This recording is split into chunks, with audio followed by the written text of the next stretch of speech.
Welcome back, everyone. If you're new here, my name is Michael Hernandez, and this is Freelance Friday, where I talk about everything I've learned and continue to learn as a freelance musician in the 21st century, all through the unique perspective of a classical saxophonist. So today we are discussing the top 5 books that every freelance musician needs to read. That's right, I said 5, including the number 1 book that changed my life 10 years ago. So grab your notebook, get a coffee, and let's go.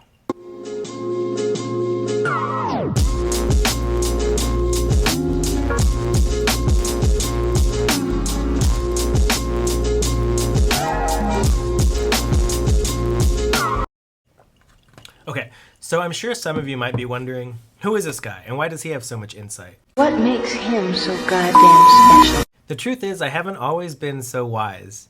I do read a lot. At any given point, I'm reading several books all at the same time on a variety of different subjects. I like reading about music, philosophy, education, spirituality, business, and I find that when I'm reading on a lot of different subjects at the same time, I'm able to make more transfers and connections than I normally would. And I think that those different ideas help me view my career in a certain way, and they make me a more well-rounded musician, artist, and teacher. And I hope the same is true for you. When I was first starting out, getting ready to leave school, I had a lot of anxiety and nerves and limiting beliefs on what was possible with a music degree and a career in music. In fact, I had heard from my own mentors that it was impossible to make a living as a freelance classical saxophonist. I believe the quote was, "There is no such thing as a freelance saxophonist." Those thoughts and beliefs scared the hell out of me, considering I had 3 degrees in classical saxophone performance. So I just started reading and researching like crazy my last semester in school because I had no idea what I was going to do. And there were 5 books that came into my life very early on in my career that really shook up the way I was thinking about music, about business, about life in general, and it really got me out of the practice room and onto the concert stage. And I think that's why we're all here, right? So if that resonates with you, please write TGIF in the comments below so I know that I'm not all alone. And let's get to the countdown, the top 5 books.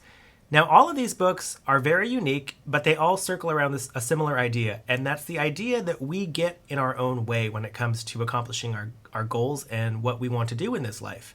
Only 2 of the books are geared towards musicians, but I think that they all can be applied to the life of a freelance musician. Before we continue with the countdown, I do have to acknowledge one book that didn't make it to the top 5. And the only reason is because I'm sure most of you know this book already, and I wanted to try and bring something new to the table. This book became very popular while I was already kind of doing the freelance thing. Like, I remember having students that had heard about that book, and I think it's really good. It's called The Savvy Musician by David Cutler. So if you don't have it, go out and buy it. It's technically in the top 6. But again, I think that a lot of you already have this book if you're watching this YouTube video. If you don't, go get it. It's just not in the 5 that we will be discussing today. At number 5, we have Zen and the Art of Making a Living, a practical guide to creative career design. This is a great resource if you are someone that is overwhelmed by the thought of starting a business, for example. This book is great for anyone that is looking at a career change or starting a new career. The reader is shown how to identify their goals, their aspirations, and their passions, also what's in their wheelhouse, how to harness that, hone it, and create a career out of it. The philosophy that permeates this book is that everyone is an artist and everyone is a creator, therefore everyone is the artist of their own career. It is a beautiful approach to creative career design. One of my favorite features of this book are the 120 worksheets that help you accomplish a variety of tasks, such as filing for a nonprofit, creating a business plan, how to fundraise, how to market, how to give an interview, a lot of great stuff, full of useful facts, and over 500 inspirational quotes from people as diverse as Mother Teresa and Vincent van Gogh, even Allen Ginsberg. Go out, get this book. Links below. At number 4, we have a book that's over 25 years old and probably not new to many of you. It is The Artist's Way by Julia Cameron. It is a spiritual guide to higher creativity. This book is a 12-week course that focuses on the idea of the creative process and unleashing your creative potential. The view that Julia takes is that, again, we are the ones getting in our own way through negative self-talk and limiting beliefs. Where have you heard that before? Anyone that's a musician is familiar with this little voice that lives inside of all of us that tells us we are not good, we're never going to make it. Who are you? Where's Peter? Where is he? You're a whore. But the goal of this book is to squash that naysayer and silence them forever. There are many, many exercises that help you do this. One in particular is called the morning pages. I still do this one today, even though I've finished the 12-week course. Here's what the morning pages are. When you get out of bed, the first thing you do is grab your notebook, you know how I love notebooks, and you write 3 pages, stream of consciousness, just whatever comes into your brain. And you do that no matter how silly it sounds, and you do that for all 12 weeks. You're getting everything out of the way, everything that hinders you from being creative and realizing your true potential. And it seems like a silly process at first, but what you realize is that there's actually so much stuff clouding all of our brains, and when you can get it out, you're freeing up more space. Similar to deleting old pictures or videos on your phone just to free up more memory. And when you let go of a lot of negativity and negative thoughts, you allow space for productive thinking and positive thoughts. How I use the morning pages to this day is when I wake up, I do have so many thoughts bouncing around my head, but I find that that's when I'm my most creative, and I have a fresh mind when I wake up that kind of deteriorates throughout the day. So I just write everything that comes into my head, such as buy cat food, do the laundry, this would be a great episode for Freelance Friday, book this quartet concerto, do this, do that. Some are long-term goals, some are really good ideas that if I don't write them down, I will forget, and some are very practical ideas, like pay your rent today. So what I end up having at the end of the 3 pages is a very practical to-do list for the day and a pretty decent list of dreams that I want to accomplish. And when we write those things down, they tend to become more of a reality. If I were to not write those down, I would probably forget some of the really nuanced ideas or dreams that I had earlier that day. If you haven't read it, even if you have read it and you've done the 12-week course, I find going back to some of these exercises, like the morning pages, is a really helpful tool for even the most well-seasoned freelance musician. The next book at number 3 is very near and dear to my heart. I've had countless copies. I often gift them to students and colleagues. In fact, I have a copy here in my studio and one at home, so I'm never without it. If you are the first comment to reply TGIF number 3, you will receive a free copy. I will send you one of my copies. Just DM me your address. Okay, number 3 is The 4 Agreements by Don Miguel Ruiz. It is a Toltec wisdom book. The Toltecs were ancient people that lived thousands of years ago in what is today Mexico, near Mexico City. And the Toltecs lived their life according to one philosophy, that we are all artists and we are all dreamers, and we have the ability to dream our own reality. The idea is to realize that you have free will in this life and how you use it, and that you can use it for good or for bad. The choice is yours. The 4 agreements are 4 simple agreements or principles, if you prefer that word, principles, that I think go hand in hand with being not only a good person, but just being a musician. We are all used to several of these already. The first one is be impeccable with your word. Number 2 is don't take anything personally. Number 3, don't make assumptions. And number 4, always do your best. They sound pretty basic, right? Always do your best? Sure, we're musicians, we're always trying to do our best. Be impeccable with your word. It just shows you how our words really do have power, and we can use that for good or bad. I think a lot of times musicians use that for bad. We tend to talk on other people's playing. We say really cruel things to ourselves. If a performance doesn't go right, we can actually be quite hard on ourselves. Don't make assumptions. This one isn't so basic. I had a teacher, a very inspiring teacher, who used to call me on this one all of the time, almost every lesson. I had a really bad habit in the past of starting sentences with, well, I just assumed, or, well, I was assuming. And he always said, you know what happens when you assume? And I was like, what? And he would say, you make an ass out of you and me. And I just thought he was calling me an ass. It wasn't until years later that I understood what he was saying. And that's that you really don't know what is going on in anyone else's head, or life for that matter. Just like nobody really knows what's going on in your head or in your life. We are only responsible to the tips of our fingers, just in our bodies, right? That's all that we can control is our own life. And I think the sooner we understand that, the sooner that the next principle, don't take anything personally, can start to make sense. So many times we are taking things personally. Let's say you're at a grocery store and the cashier might be rude to you. You're like, wow, what was their problem? Did I do something wrong, or why are they so mean to me? And often it has nothing to do with you. That person could just be having a bad day, right? And I think that we sometimes take on more than we can chew, and we make everything about us. But another really good friend of mine used to always tell me, Michael, nobody can make you do anything you don't want to do, and nobody can make you feel any way you don't want to feel. And that's really profound if you think about it. Because if you say that somebody makes you feel bad, you're choosing to feel bad. Or if somebody makes you feel good about yourself, you're just allowing them to, because you want to feel good about yourself or bad. And that is fine. It's about realizing that you have the choice to feel any way you want. Nobody else can control that. Now, that might sound kind of depressing or heavy, but instead it's actually a beautiful thing. Because when you realize that nobody can make you do anything you don't want to do, that also means nobody can keep you from doing anything you really want to do. So in essence, if you're not doing something, it's actually no one's fault but your own. You just need to allow yourself and give yourself permission to do whatever it is that you want, as long as it doesn't hurt or harm anybody, right? Pretty cool stuff. So if you don't have it, get it. It's an amazing book. It's really little. It's a short read. I've read it. I can't even count how many times, because I always need to remind myself about all 4 of these, like every day. So again, if you're the first comment, TGIF Toltec, I'll send you a copy. Okay. Number 2, this book is geared towards musicians. I'm going to tell you about it, but first I want to preface it. I read this book on a wind ensemble tour, and I read it cover to cover before we had even made it from school to, we were going to CBDNA in Ann Arbor. So from Tallahassee, Florida to Ann Arbor, Michigan. I read this book. You know, I'm not bragging, but I am bragging. But it's just a testament to the book itself, because it was a real page turner. It changed a lot of my views on what the real world was like. Okay, so before I tell you the title, I just want you to remember that we're not judging here and we're not making assumptions. But it is Mozart in the Jungle by Blair Tyndall.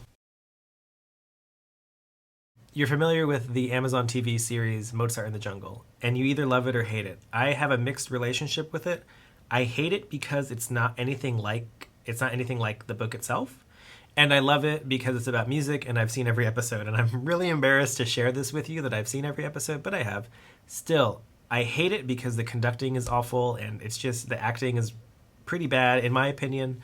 But how many classical music soap operas are there out there? So of course I'm going to watch every episode, all 4 seasons I think. If you don't like the TV show and you haven't read the book, I would strongly suggest reading the book, because let me tell you, I hear where you're coming from in regards to the TV show. But the book is actually based on a real person, Blair, the oboist, and it's about her experiences as a freelance orchestral oboist in New York City in the 80s or 90s. I think it's the 80s. I forget. But the subtitle is Mozart in the Jungle, Sex, Drugs, and Classical Music. So that says it all. It's kind of like a trashy romance novel meets Working Girl meets the BBC Proms.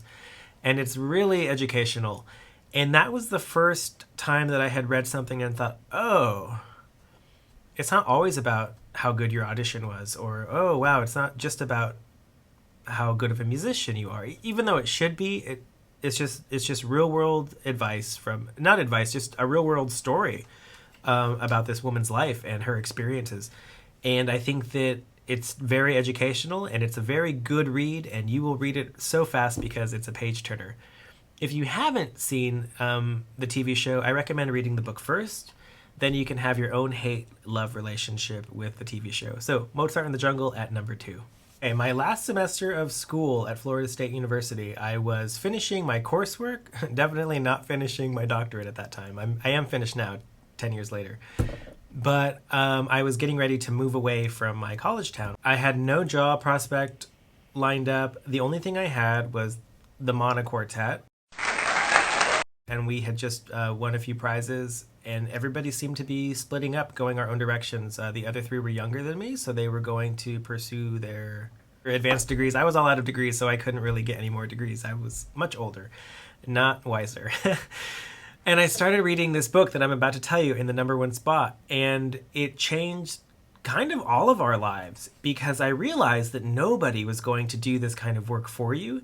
The stories you heard about being discovered, those were all, poppycock. That wasn't going to happen. Nobody was going to walk by my practice room and hear me playing Bach Partita in A minor and be like, oh my God, someone get that boy on stage. Listen to that soprano saxophone. Not going to happen. And you could also win every prize, which saxophonists do. We win so many prizes, and more often than not, we squander those opportunities. This book showed me that you have to be your own advocate and really get out there and do it. At number 1, Beyond Talent by Angela Beeching. This book was my Bible for the first at least 3 years of my freelance career. It taught me how to make cold calls, how to line gigs up, how to book concerts, how to negotiate contracts, what to pack in your car if you're going to a gig, what to always have on you, what to always do before, after, and during a gig, how to get in front of conductors, how to play concerti, how to book concerti, how to start a private studio. And there's so much more that I'm missing. This was a real revelation, and it was very revolutionary for its time, I think. This is the first edition. It's now, I believe, in its third edition. So there is some antiquated stuff in this book that I have on my shelf, like CDs and press kits. All of that is online now. But I think if you get the third edition, I haven't read it, but I'm sure it's been updated, and I'm sure that's why there's 3 editions. Whatever edition you can find, get it, because it will change your life, and you will be booking concerts like a rock star. If there was one book that I would strongly recommend getting off this list, it would be Beyond Talent by Angela Beeching. Like, if you could only get one, I would get this one. I would still get all 5.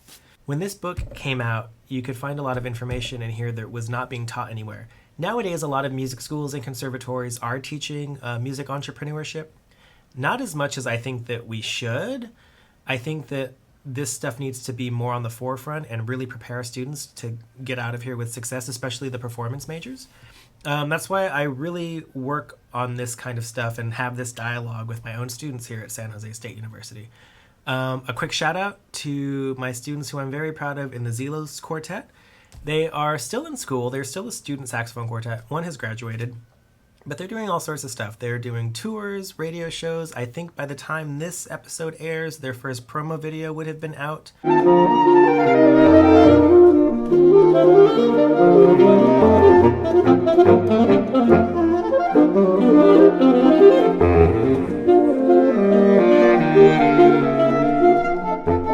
They've all been freelancing quite a bit lately, individually and as a quartet for sure. They're winning some competitions, but I think they're important competitions and competitions that matter. And that means, to me, that they deliver more than just a title, but they can deliver a concert tour. They can deliver concerts on chamber series. They can deliver radio broadcast, what have you. And, you can use those types of things while you're still in school to build your portfolio. That way, when you leave school, you're that much further ahead of the game. And I think that's really great. Also, these guys will be having their first quartet concerto, their first professional quartet concerto in the fall with an actual orchestra and an actual paycheck. They've all done orchestral work and orchestral concertos by themselves individually because, like I said, they've been under my guidance for a while. But this is their first quartet concerto, and I think that is very exciting. So follow them. They're at Zelos Quartet. Very proud of them. I wanted to share all of these books with you because they all tie in to a very similar idea, and that is that the only person standing in the way from you and success is yourself, and I think we all have to constantly remind ourselves of that.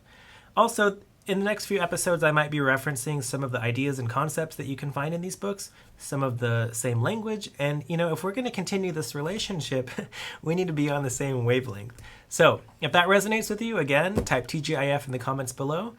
Please consider subscribing to this channel and liking this video if you're getting value. It helps me out a ton. Also, ding that bell. That way you're notified. Anytime I release secret content, you can be my secret friend.